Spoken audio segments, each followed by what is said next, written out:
Oggi parleremo di questo sintetizzatore che è la Yamaha MX49 e vi devo dire che mi ha veramente stupito.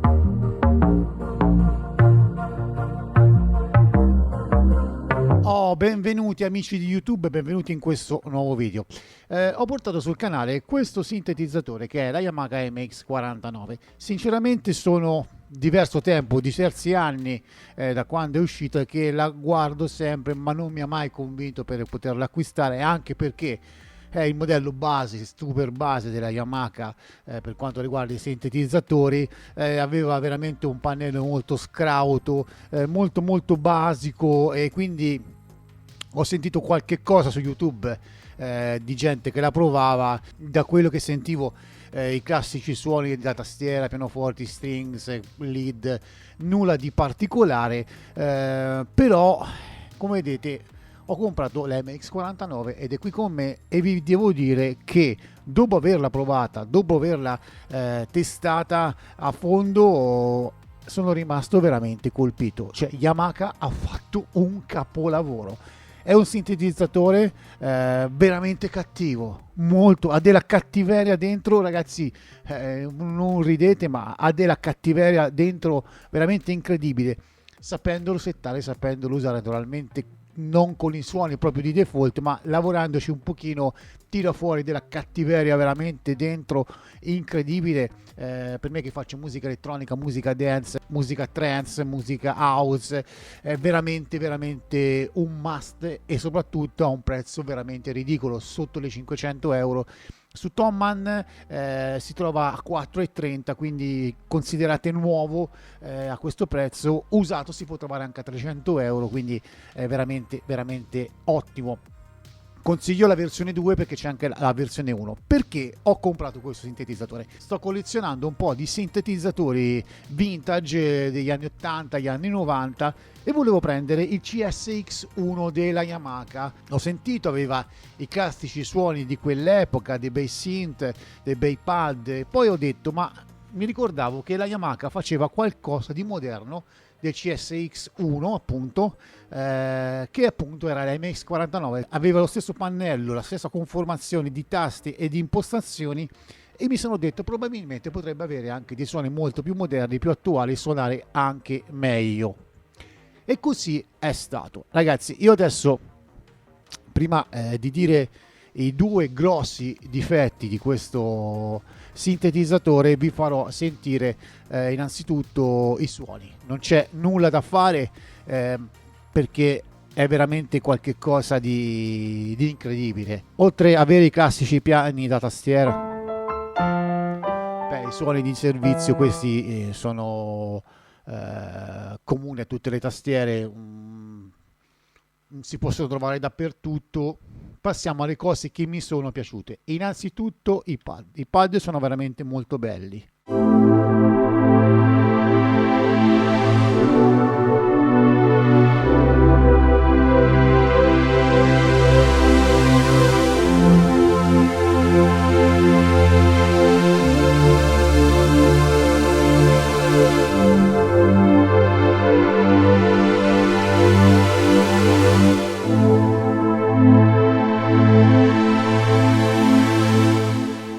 Ragazzi, bellissimo questo pad. Allora, la tastiera funziona in due modalità: in modalità performance e in modalità suono singolo, che poi non è singolo, può essere anche doppio perché ha due livelli, due layers. Le varie performance all'interno, che vi faccio sentire, si compongono di diversi suoni, di ritmiche, di due suoni incrociati, ad esempio come questo.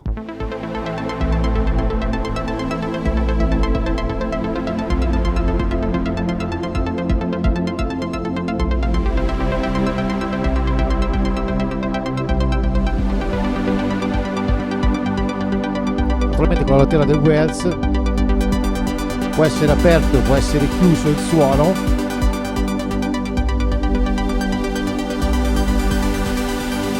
Ovviamente per un uso prettamente live si possono anche registrare le performance, ricordandosi di mettere in registrazione non un canale MIDI prestabilito ma tutti i canali MIDI, in modo che entrano tutte le tracce della performance, e poi le potete poi dividere sul Cubase, ma questo magari vi farò vedere in altro video.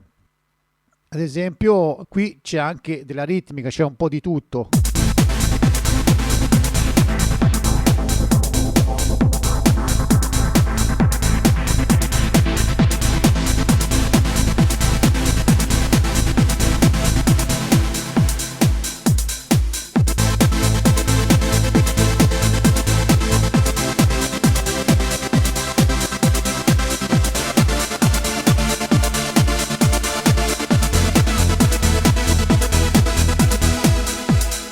Ovviamente c'è il tasto stop per bloccare le ritmiche, ma non è questa la cosa che vi voglio far sentire, è la possibilità di poter sfruttare alcuni suoni. Allora, i suoni per cui sono belli sono i LED, sono i pad, qualche basso, i synth composti, è fatto per questo. Il restante, diciamo, è abbastanza nella norma delle tastiere sintetizzatori di questa fascia di prezzo, però vi faccio sentire ad esempio sui LED. Andiamo a selezionare a questo punto fuori della performance i LED.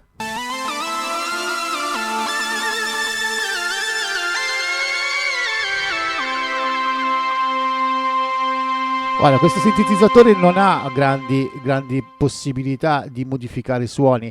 Nel pannello potete dare più chorus,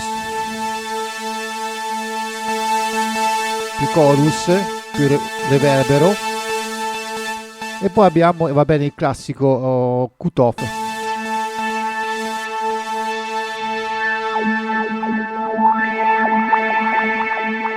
Null'altro di più, oppure l'attacco, il decal, la sustain, la release, o la possibilità di modificare il volume dei due layer. Sì, perché si possono combinare due suoni, e questi due suoni insieme appunto si possono lavorare per ottenere delle performance veramente molto belle. Allora, continuiamo con i nostri lead. In questo caso vi faccio sentire qualcuno.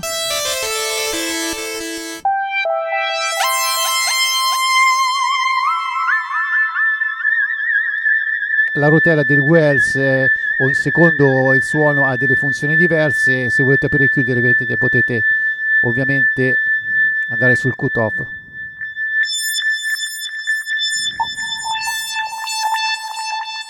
Proseguiamo.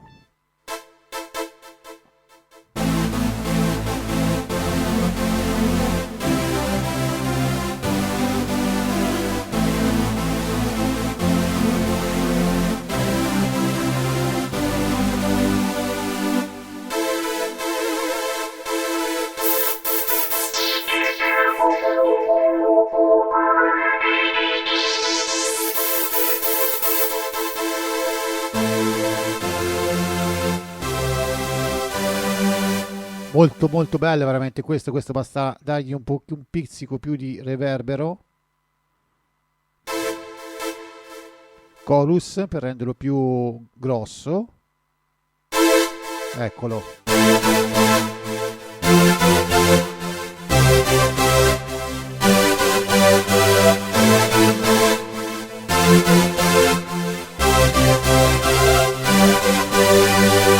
Veramente grosso. Poi lavorando un attimo anche sul cut-off possiamo.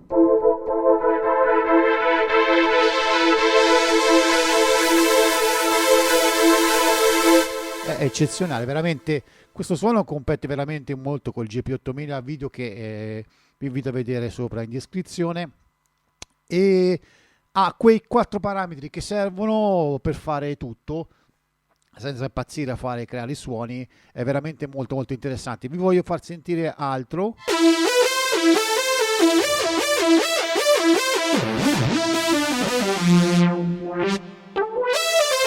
Molto belli questi LED, ma voglio tornare sui pad perché veramente ce ne ha di tantissimi. Sentite che lavoro.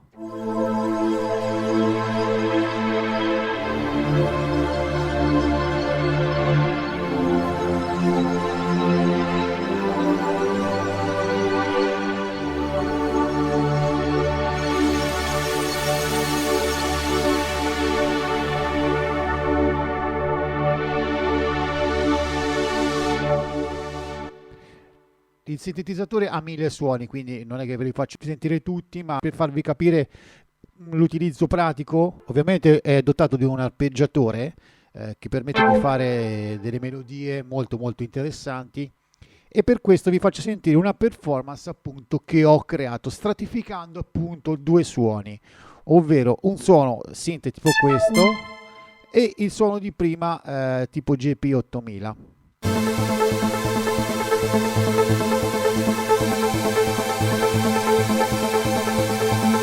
Allora, in questo punto noi possiamo chiudere il primo suono e si controlla con il cutoff. Con il Wells possiamo controllare l'altro suono, aprirlo,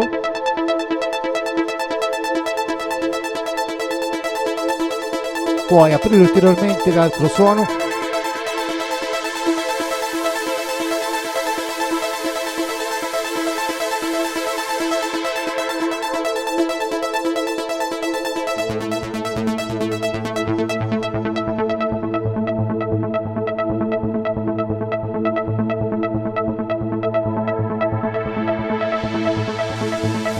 tutto questo è automatizzabile da Cubase.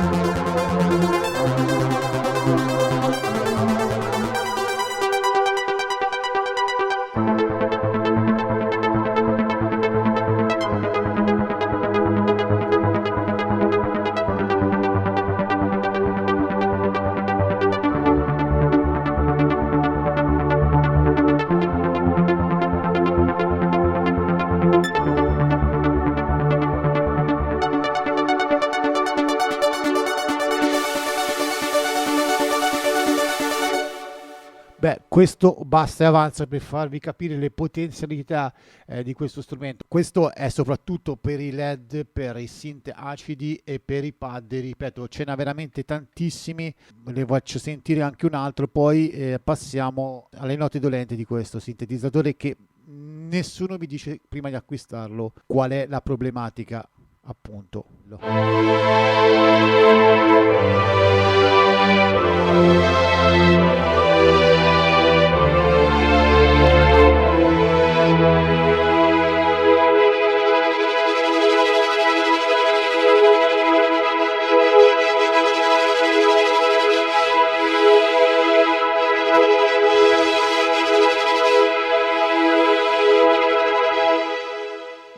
Beh, assolutamente vi consiglio di comprarla, però dovete sapere una cosa. Allora, c'è un'applicazione che gestisce appunto la nostra Yamaha MX49, che dà la possibilità di avere un sacco di suoni in più e un sacco di potenzialità appunto rispetto a usare il sintetizzatore soltanto così com'è. Sì, perché il nostro sintetizzatore è anche scheda audio, quindi si integra perfettamente con il Cubase, quindi vedete bene 5 appunto ingressi e uscite virtuali nel vostro Cubase, sia audio sia appunto MIDI, e col cavo USB si integra perfettamente nel Cubase, quindi avete una piccola workstation con il vostro computer con cui potete fare veramente di tutto.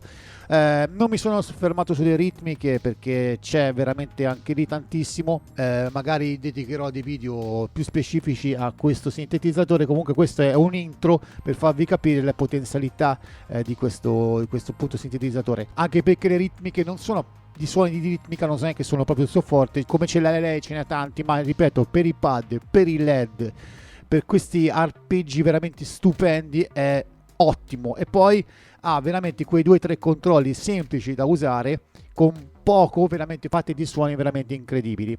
Ma vediamo un po' perché l'applicazione è una nota dolente. Questa applicazione si chiama FM Essential ed è soltanto per iPad e per appunto iPhone. Si collega appunto all'iPad con un adattatore che funziona solo quello originale, ragazzi. Io li ho provati altri non originali, purtroppo ci vuole quello originale e costa una trentina d'euro, quindi un pezzettino di cavo che costa 30 euro, però per farlo funzionare serve il suo adattatore originale. E qui abbiamo la possibilità appunto di avere tantissimi suoni, tantissime ritmiche. L'iPad a questo punto sfrutta la scheda audio e i convertitori appunto della nostra Yamaha MX49 per poi far uscire il suono, quindi si può miscelare il suono dell'applicazione con il suono appunto del nostro sintetizzatore, quindi dà la possibilità appunto di entrare dentro e di avere veramente tantissimi suoni. Ad esempio possiamo andare al TX81Z e andare al famosissimo suono che era il late bass, l'avevo visto, eccolo qui, lately bass, ed eccolo qua. Quindi noi a questo punto riusciamo a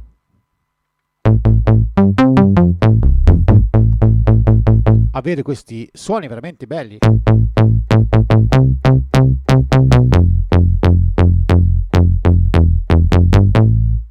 Passiamo perché oppure questo altro tipo di basso. Prendiamo ad esempio un altro suono.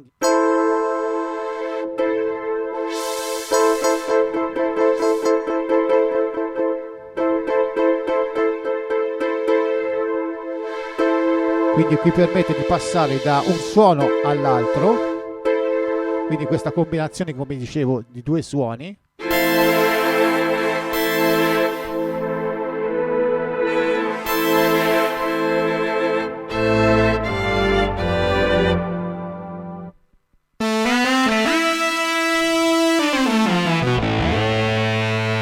Oltretutto c'è la possibilità anche di modificare il suono in diretta. Adesso vi faccio vedere un attimo, guardate con questo pad, veramente bella.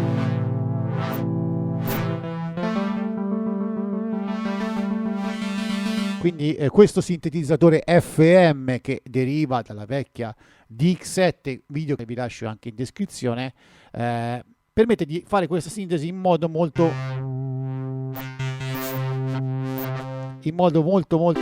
facile, insomma. Quindi direte, bella questa cosa, oltre ai 1000 suoni ho anche questa applicazione che estende la mia tastiera, il mio sintetizzatore con altri suoni, ma purtroppo se si utilizza l'uscita USB per comandare via MIDI la nostra applicazione per iPad, non possiamo utilizzare contemporaneamente il Cubase. Quindi se noi abbiamo questo suono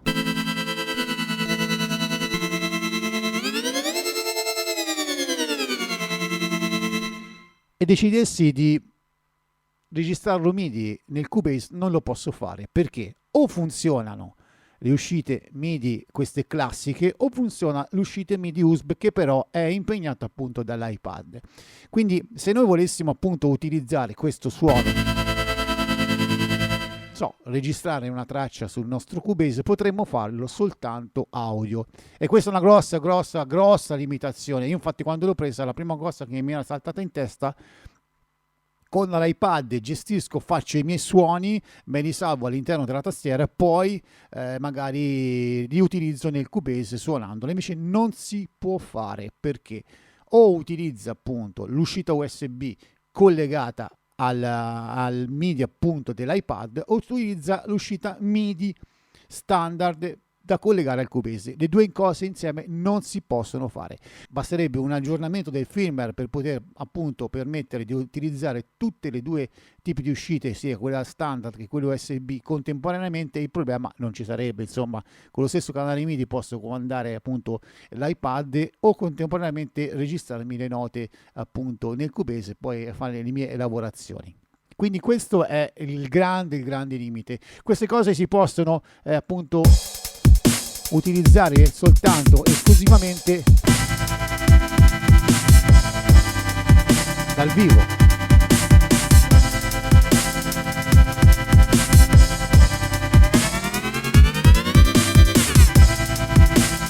Certo, una cosa così la vorrei nel Cubase, ma non si può fare.